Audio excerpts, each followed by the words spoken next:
Siyempre, masaya ang maglaro. Pero gusto ko talagang kumain ng kahit ano. Gutom na ako. Mukhang kailangan ng tulong ng apo kong si Vicky. Laging handang tumulong si Lola. Vicky, huwag kang mag-alala. Papunta na ako! Yossi! Ang astig na musika! Oh, sa saan nanggagaling ang sigaw na ito? Sa tingin ko may gusto si Vicky sa akin. Pupunta na ako dyan. Ate, ako ay Natapos ko na ang soda ko talaga. Oh? Papunta na ako? Oh, tingnan mo lang ang tambak ng masasarap na donuts na ito. At narinig ko na may nangangailangan ng tulong ko. Papunta na si Annie Shaft. Vicky, anong problema? Gutom na ako! Magbungkahi ng pagsagawa ng isang hamon.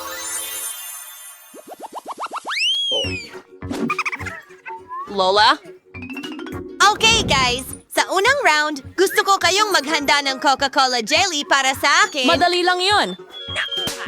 Jelly? Hindi ko pa... Naku, Sino grabe. kumuha nito? At talaga namang wala akong ideya kung saan magsisimula. Una, syempre, kailangan mong Kaya dumimi. gawin na natin ito. Halos perpekto. Maliban sa ilang patak. Oh, Michelle, mabuti pang magpunas ka na.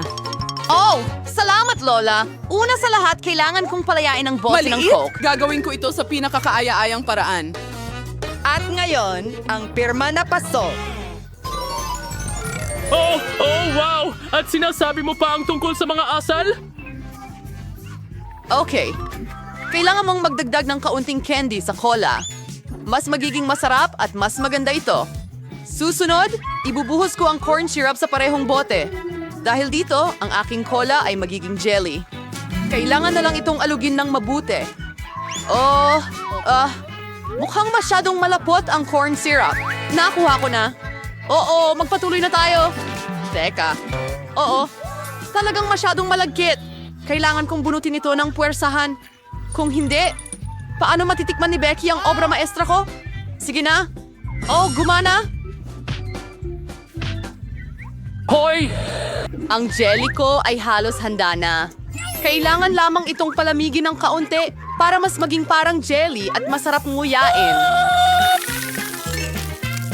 Astig. Oh! Ang lahat ay masyadong komplikado! Ang pinakamagandang jelly ay ang karaniwang pulot na pwede mong ilagay sa yelo. Hindi ba't napakagaling na ideya? Oh, kumpletong kalokohan. Ipapakita ko sa iyo kung paano gumawa ng totoong jelly. Para magsimula, ibuhos ang cola sa kawali. Pagkatapos, maglalagay ako ng ilang malamig na marmalade sa cola na ito. Mapapaganda nila ang aking hinaharap na obra maestra. Ang huling sangkap. Slim. Bibigyan ko ang jelly ng... Ngayon, narito na ang jelly. Dapat itong lutuin sa kawali, haluing mabuti. At kapag handa na ang jelly, maaari mo itong ibuhos sa bote. Tulad ng ganito. Pupunuin ito! At ang huling hakbang ay palamigin ang jelly. Walang makakagawa nito ng mahusay tulad ng likidong nitrogen. Kailangan nating punuin ang bote pagkatapos maghintay ng ilang segundo. Mga bata, mag-ingat. Huwag gawin ito ng walang matatanda. Handa na ba? Vicky, oras na para pumili ng panalo ngayong araw. Hindi ko alam kung saan magsisimula. Mukhang napaka-appetizing ng lahat. Siguro unahin natin ang Lola. Parang ordinaryong pulot-pukyutan. Ngayon turn na ng chef. Mukhang maganda? Siyempre. Ano? Pero bakit ito ningning? Kaya't si Jill na lang ang natitira. Wow! Napakasarap! Kung walang tanong, si Jill ang magiging panalo.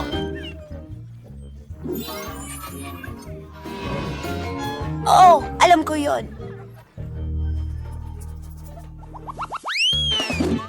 Oh, ano ito? Ito ang lahat ng kailangan mo para makagawa ng waffles.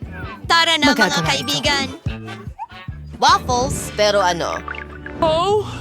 Waffles ang aking paboritong lutuin at alam ko kung anong klase ng waffles ang gusto ng apo ko. Una, kailangan mong masahin ang masa. Karaniwan lang dito.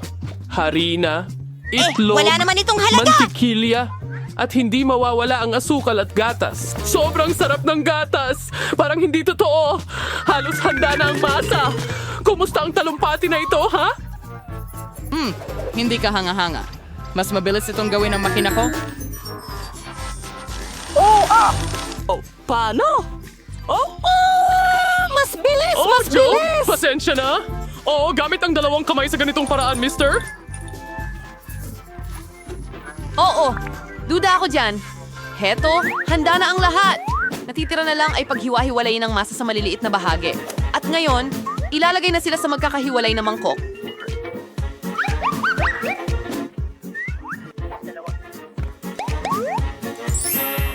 Makulay ito.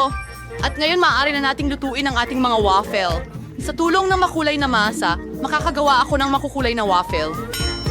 At may masarap din ako. Sinubukan ko na ang lahat.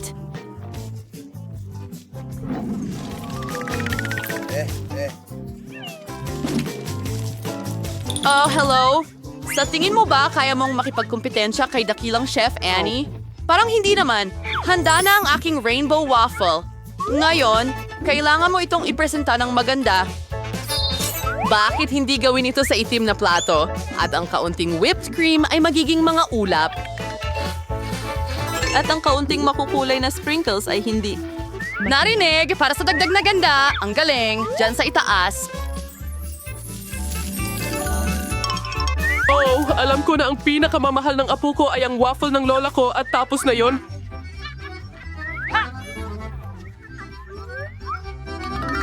Maging Nagdedekorasyon masaya. gamit ang ice Sige cream? na, Berries. Mas maganda sa napaka-araw na tag-init na ito. Wala nang mas At hindi rin higit makakasama ang kaunting maple syrup.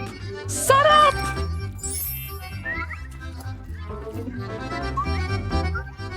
Ang weird nun, kumalma ka, kontrolado ko ang lahat. Oh, hindi.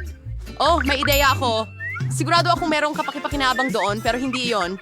Oh, malalaking tainga, hindi ko alam na meron kang oras para makapasok sa aking... Kaya, ang kailangan ko... Pancit! Ito ay mula sa Instant. Gagawa ako ng bagong Noodles at waffles. puding. At bagsak. Mukhang masarap ito. Sa tingin ko hindi. Kung ganon, Tama tanungin lang. natin si Vicky. Aba, anong klaseng noodle up ito?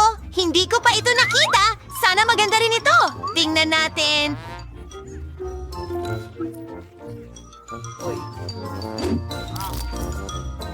Nakakadiri! Wala pa akong nasubukang mas malala pa rito sa buhay ko. Pero ginawa ito ni Lola na parang gusto ko. Masarap malaman na may mga taong nagmamalasakit sa'yo. Salamat, Lola. Hindi ka panipaniwalang masarap. Oo. Stick. Wow! At si Chef Annie ay lumikha ng totoong obra maestra. Bukod dito, napakasarap nito.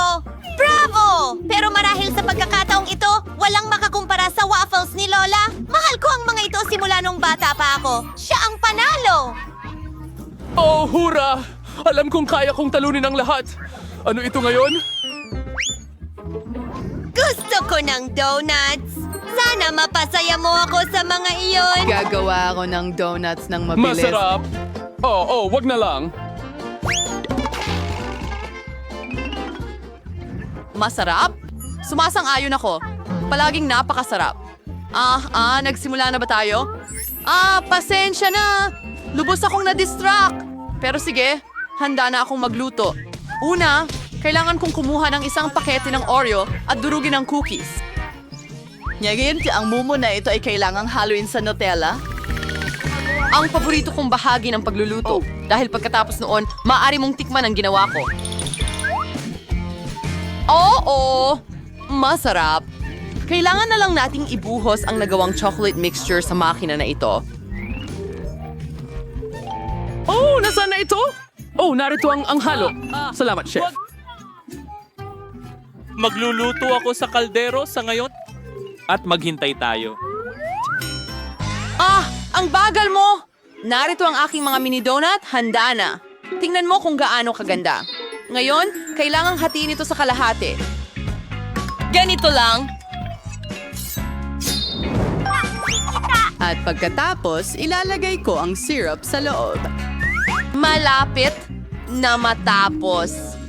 Ngayon, kailangan ko ng likidong marshmallow na gagamitin kong pangdekorasyon sa ibabaw ng mga donut ko. Para dito, ilalagay ko ito sa isang bag at pipisilin sa mga donut sa pamamagitan ng butas sa kabilang side. Napaka-kumbinyente at masarap. At ang huling hakbang ay nananatili, sprinkles. Kung wala ito, hindi magiging donuts ang mga donuts. Tingnan mo kung gaano kaganda ang pagkakaluto ng mga pasta na ito. Halos Hilaw! handa na ang mga donut. Kailangang budburan ko lang sila ng Tawagin mo asukal. na lang silang asukal na pulpos. Oh, chill. Oh, pasensya na. Ngayon handa na ang lahat. Talagang gusto kong tikman ang mga donut na ito, pero nagpipigil ako. Para kay Vicky ang mga ito. Ito, ay ang kalat naman. At para sa kapatid niyang si Joe. Kailangang iwagayway ang mapanganib na aparato na gaya niyan. Tingnan mo kung gaano ito kaganda. At mas magiging masarap pa itong mga donut pagkatapos kong lagyan ng Nutella. Sige, oras na para kumain. Nasaan na ba ako? Si Chef Annie ang may pinakamagandang donuts. Gusto kong subukan ang mga ito muna. Hindi lang sila maganda, kundi sobrang sarap din. Tuwang-tuwa ako. Sunod, subukan natin ang donuts ni Lola. Napakasarap! Pero masyadong karaniwan. Nag-aabang ako ng mas bago. Joe, sana ang donuts mo ay makagulat sa akin. Tsokolate na gustong-gusto ko. Pero si Chef Annie pa rin ang may pinakamasarap na donuts. Batiin natin siya sa kanyang pagkapanalo. Oh, may nakbahalaga sa aking kakayahan.